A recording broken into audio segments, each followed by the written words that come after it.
Welcome to my kitchen, everybody.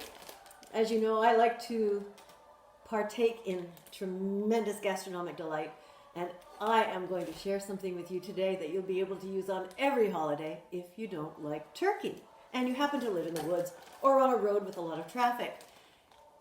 Just a minute, I'll turn down the Hallelujah chorus so you can better hear the recipe. Go and get a pen and pencil so you'll have everything written down and you'll be able to do this yourself tomorrow.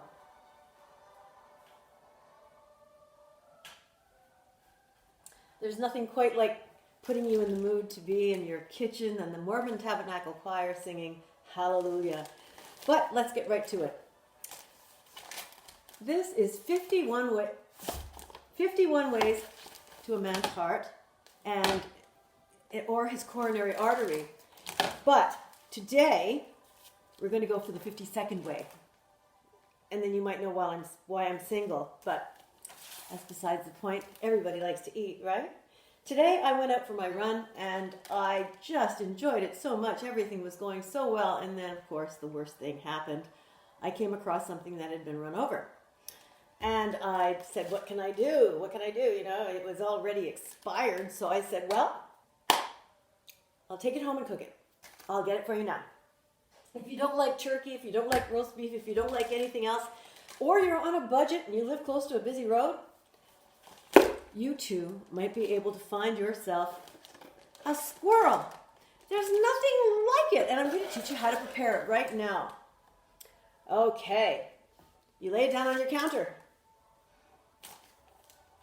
Nothing will revive it, make sure, because if you can revive it, you know, that's a good thing. However, if it revives and you don't want it to stay revived, I recommend this. Very fast, very efficient. Or if it gets away from you on your counter and runs through your kitchen, you can always use your gun. And if you happen to have a blowgun and it gets away, much less likely to break a window. I know, because when I shoot things in the house, what a mess. Have to clean up broken glass for days. Anyway, now we'll do the little bit of cooking required. First, the prep. This is what you do. First of all, you have some rice and prunes. You mix it all together, you cook it and cook it and cook it till it gets into a little mushy condition. Add maple syrup. No matter what you do in Vermont, you add maple syrup. You put the squirrel into this lovely, and I use cast iron. I don't know, it just seems to sustain all the tenderness that you need. So now you've got it on a bed of rice and prunes. I don't know whether you like a gamey taste. I'm not particularly fond of it, so I use an awful lot of spices. This would be Goya adobo.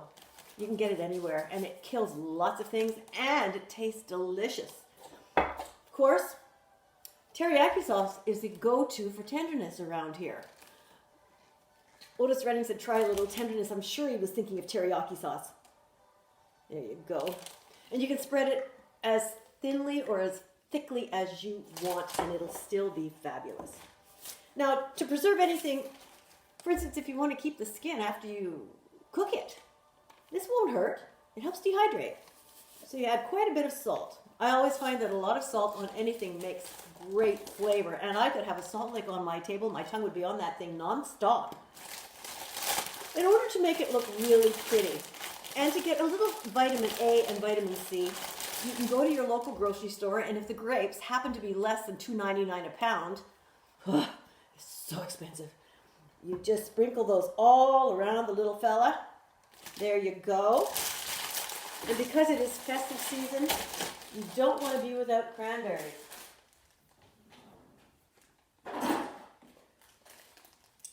I always keep a few bags on hand just in case I want to do something colorful. I don't use them in my paintings though. I should, shouldn't I? But everything else. You just put the cranberries right to it. It's fantastic. Now, as you can see, it's all ready for cooking. And we've done some time lapse. I've prepared another one. I was so lucky today. I hit two. Well, I didn't hit these. Actually, a UPS truck hit one, and then a local ambulance hit the other. I found that to be very ironic. Okay, then you pop it in your freezer at 700 degrees for 4 hours. And if you're lucky, it will come out looking like this. Oh, I'll vacuum that up later if I can find my vacuum cleaner. And, of course, what's better than digging in?